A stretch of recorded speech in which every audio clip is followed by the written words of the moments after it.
அன்பு தமிழ் நெஞ்சங்களுக்கு வணக்கம். ஃபர்ஸ்ட் ஷோ நிகழ்ச்சிக்கு உங்களை அன்போடு வரவேற்கின்றேன். இந்த ஃபர்ஸ்ட் ஷோ நிகழ்ச்சியில போகி திரைப்படத்தின் திரை விமர்சனத்தை தெரிந்து கொள்ள போகிறோம். வாங்க நிகழ்ச்சிக்கு போவோம். தங்கையின் மரணத்திற்கு காரணமானவர்களை தேடி பிடித்து பழிவாங்கும் ஒரு இளைஞனின் கதைதான், ஒரு அண்ணனின் கதைதான் போகி. பெண்களோட உடம்பு பிணமானால் அதை வைத்து பணம் சம்பாதிக்கலாம் என்பது மொட்டை ராஜேந்திரனும் அவனுடைய கூட்டாளிகளுடைய கணக்கு.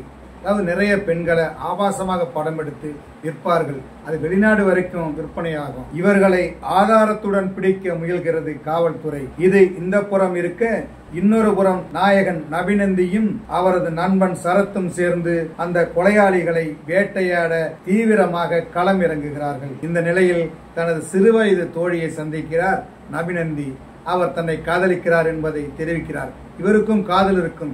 இருந்தாலும் இப்போது அவரால் அந்த காதலை ஏற்க முடியவில்லை. அதற்கான காரணங்களை அவரிடம் சொல்லிவிட்டு தனது கொலை திட்டத்திற்கான முயற்சிகளில் ஈடுபடுகிறார். இவருக்கும் அந்த கொலை கும்பலுக்கும் என்ன தொடர்பு, அந்த கொலைகார கும்பல் எந்த அளவுக்கு நெட்வொர்க் வைத்திருக்கிறது, அவர்களை போலீஸ் எப்படி கண்டுபிடிக்கிறது உட்பட பல கேள்விகளுக்கு மீதி படம் பதில் சொல்கிறது. தங்கை மீது பாசமுள்ள நல்ல அண்ணனாக நபிநந்தி. தங்கை அதிக மார்க் வாங்கியிருப்பாங்க, மாநிலத்திலேயே முதல் மார்க் வாங்கியிருப்பாங்க.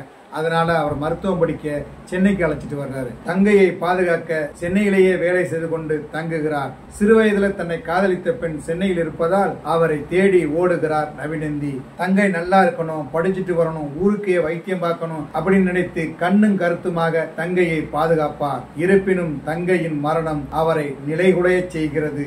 அதன் பிறகு அவர் எடுக்கும் வேட்டை எதிரிகளுக்கு சிம்ம சொப்பனமாக இருக்கிறது. அப்படி ஒரு பாத்திரத்துல மிரட்டை இருக்கிறார் நபிநந்தி. நபிநந்தியின் தங்கையாக சுவாசிகா நடித்திருக்கிறார். ஆரம்பத்தில் பாடல் காட்சிகளில் வந்து அதிரடி ஆட்டம் போடுகிறார். அவர் தனது குரு சங்கிலி முருகன் மீது காட்டும் பாசம், படிப்பில் காட்டும் ஆர்வம், ஒரே பாராட்டும் மாணவியாக இருப்பது, இப்படி ஒரு நல்ல கதாபாத்திரத்தில் அனைவரும் ரசிக்கும்படி, அனைவரும் விரும்பும்படி ஒரு சென்டிமெண்டான கதாபாத்திரத்தில் நடித்திருக்கிறார் சுவாசிகா. நாயகனின் நண்பனாக சரத் நடித்திருக்கிறார். ஒரு பாடலுக்கு வந்து ஆடுகிறார் பூனம் கவுர்.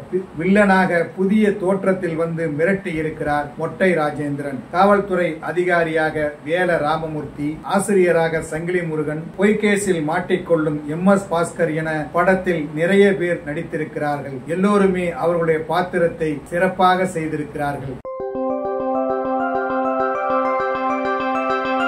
இந்த படத்திற்கு ஒளிப்பதிவு செய்திருக்கிறார் ராஜா சி சேகர். மேற்கு தொடர்ச்சி மலையின் அழகை அவ்வளவு அழகாக காட்சிப்படுத்தி நம் மனதில் நிற்கிறார். நகரத்தின் இருண்ட பக்கங்களை காட்டும் போது அவரது அபார உழைப்பு தெரிகிறது. குப்பை கிடங்கு சண்டை காட்சிகளில் பதற வைக்கிறார். இந்த படத்திற்கு மரியா மனோகர் இசையமைத்திருக்கிறார். பாடல்களும் சரி, பின்னணி இசையும் சரி கவனிக்க வைக்கிறது. ஒவ்வொரு பாடலும் மனதை தொடுகின்ற அளவுக்கு நல்ல பாடல்களாக அமைந்திருக்கிறது. திரும்ப திரும்ப முணுமுணுக்கக்கூடிய பாடல்களை சிநேகன் எழுதியிருக்கிறார். Editor சுரேஷர், stunt master Anbariv, வசனகர்த்தா Sureshkumar என படத்தில் நிறைய பேர் கவனிக்க வைக்கும்படியான உழைப்பை கொடுத்திருக்கிறார்கள்.